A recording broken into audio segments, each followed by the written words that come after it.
Bridge নাম আজগুবিতলা bridge জলের তোড়ে ভেসে গেল।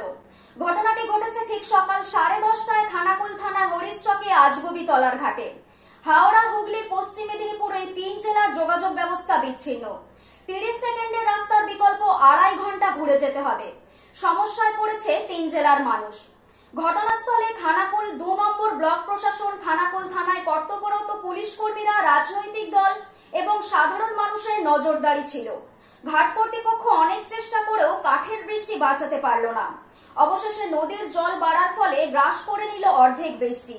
এই মুহূর্তে যোগাযোগ ব্যবস্থা বিচ্ছিন্ন। বিভিন্ন প্রশাসন দপ্তর চেষ্টা করছে নদী পারাপারের দ্রুত ব্যবস্থার।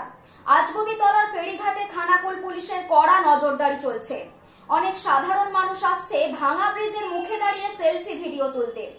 যাতে কোনো দুর্ঘটনা না ঘটে তাই পুলিশ প্রশাসন থেকে সতর্ক করা হয়। আজগুবিতলার ঘাটে উপস্থিত ছিলেন খানাকুল 2 নম্বর ব্লকের তৃণমূল ব্লক সভাপতি রমেন প্রামাণিক। আমি অনন্যা মান্না, আপনারা দেখছেন এখন নজর এনসি বাংলা চ্যানেল। ব্যবস্থা করতে হবে, 2.5 ঘন্টা ওদিকে ঘুরে যেতে হবে। আজগুবিতলা হরিশচক কি চাইছেন এখন? আমরা চাইছি যে যাতায়াতের একটু ব্যবস্থা, জলটা কমলে একটা বোর্ড লাগিয়ে যেন ওই পারে যাতায়াত করতে পারে। ওই পারটাও কি খানাকুলের মধ্যেই পড়ছে? ওই পারে কি কি আছে খানাকুল থানার অন্তর্গত? ওই পারে একটা নদী আছে সামনেখানে হরিশচকের, তারপরে মুর্শিদাবাদের ব্রিজে রয়েছে, লতিপুর হসপিটাল আছে, গ্রামীণ হসপিটাল আছে, পঞ্চায়েত আছে, গ্রাম পঞ্চায়েত আছে, অনেক বস্তি আছে, গ্রাম আছে, অসুবিধা আছে। বাবু ওইদিকে যা না, কখন ভেঙে যাবে বেড়া চা ওইদিকে। আর এই জায়গাটা একটু দপদপ করে চলে যাও।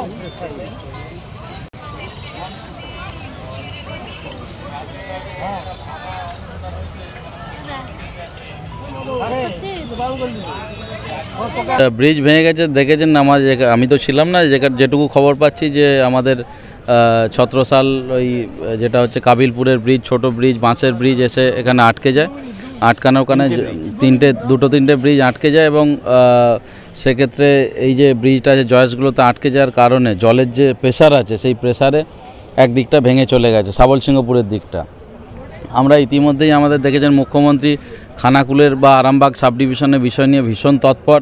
এই অপদার্থ কেন্দ্রীয় সরকার আরামবাগ মাস্টার প্ল্যান যে স্যাংশন দেয়নি তার কারণে, বা ঘাটার মাস্টার প্ল্যান স্যাংশন দেয়নি তার কারণে এই বন্যা। তবুও আমাদের মানবিক মুখ্যমন্ত্রী গত 2-4 বছর দেখেছেন বন্যা পরিস্থিতিতে একদম মানে যতটা আটকানো যায় সর্বোচ্চ প্রচেষ্টা করে সেটা আটকেছে।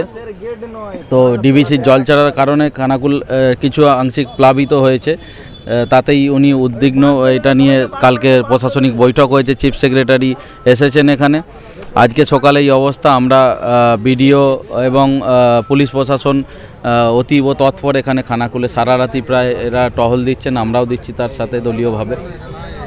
তো আমরা ইতিমধ্যে জানিয়েছি বিডিও ম্যাডামকে এবং এসডিও ম্যাডামকে এবং পুলিশ প্রশাসনকে যে যেহেতু ফেরিঘাটগুলো বন্ধ হয়ে গেছে, যদি 50% প্রশাসনিক সহযোগিতায় 50% এবং বোট যদি 2-4টে বোট বাড়িয়ে 50% লাইফ জ্যাকেট পরিয়ে 50% করে লোক পারাপার হয়, সেক্ষেত্রে অনেক সুবিধা হবে। সেইটা প্রশাসনের দৃষ্টি আকর্ষণ আমরা করিয়েছি ইতিমধ্যে। বিডিও ম্যাডামকে, বিডিও খানাকুল 2 ম্যাডামকে আমরা জানিয়েছি এবং ওসি সাহেবকে, এসডিপিও সাহেবকে প্রত্যেককেই জানানো আছে।